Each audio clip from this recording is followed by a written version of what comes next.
The Tale of Peter Rabbit by Beatrix Potter, read by Denese and Hoppie. Once upon a time, there were 4 little rabbits, and their names were Flopsy, Mopsy, Cottontail, and Peter. They lived with their mother in a sandbank underneath the root of a very big fir tree.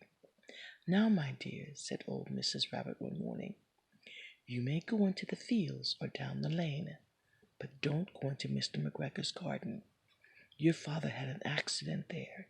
He was put into a pie by Mrs. McGregor. Now run along, and don't get into mischief. I'm going out."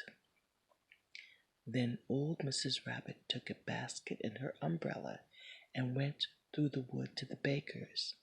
She brought a loaf of brown bread and 5 currant buns. Flopsy, Mopsy, and Cottontail, who were good little bunnies, went down the lane to gather blackberries, but Peter, who was very naughty, ran straight away to Mr. McGregor's garden and squeezed under the gate. First, he ate some lettuces and some French beans, and then he ate some radishes, and then, feeling rather sick, he went to look for some parsley. But round the end of a cucumber frame, whom should he meet but Mr. McGregor? Mr. McGregor was on his hands and knees planting out young cabbages, but he jumped up and ran after Peter, waving a rake and calling out, "Stop, thief!" Peter was most dreadfully frightened. He rushed all over the garden, for he had forgotten the way back to the gate. He lost one of his shoes among the cabbages and the other amongst the potatoes. After losing them, he ran on 4 legs and went faster, so that I think he might have gotten away altogether if he had not, unfortunately, run into a gooseberry net and got caught by the large buttons on his jacket. It was a blue jacket with brass buttons, quite new.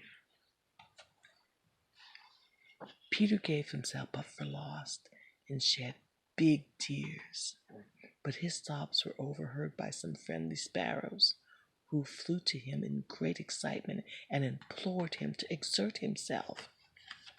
Mr. McGregor came up with the save, which he intended to pop upon the top of Peter, but Peter wriggled out just in time, leaving his jacket behind him, and rushed into a tool shed and jumped into a can.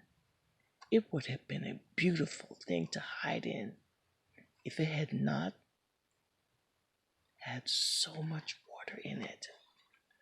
Mr. McGregor was quite sure that Peter was somewhere in the tool shed, perhaps hidden underneath a flower pot. He began to turn them over carefully, looking underneath. Presently, Peter sneezed. "Ka-choo!" Mr. McGregor was after him in no time,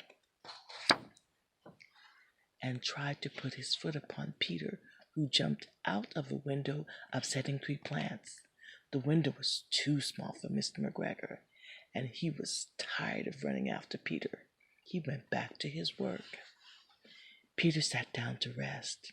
He was out of breath and trembling with fright, and he had not the least idea which way to go. Also, he was very damp with sitting in that can. After a time, he began to wander about, going lippity, lippity, not fast, and looking all around.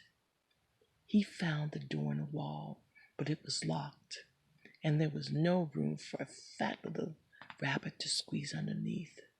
An old mouse was running in and out over the stone doorstep, carrying peas and beans to her family in the wood. Peter asked her the way to the gate, but she had such a large pea in her mouth that she could not answer.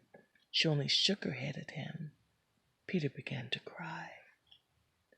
Then he tried to find his way straight across the garden, but he became more and more puzzled.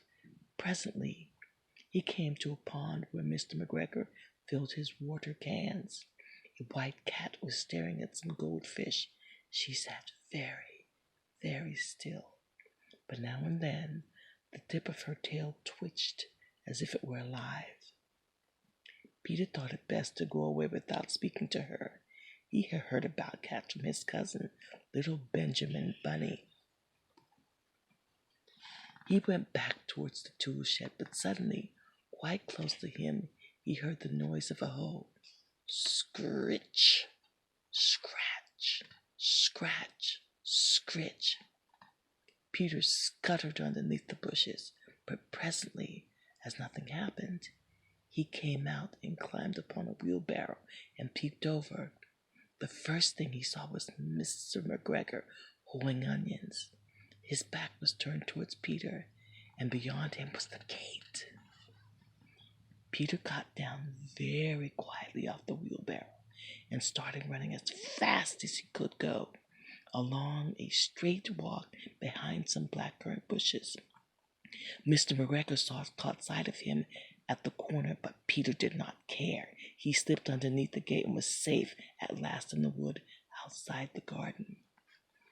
Mr. McGregor hung up the little jacket and shoes for a scarecrow to frighten the blackbirds. Peter never stopped running or looked behind him till he got home to the big fir tree.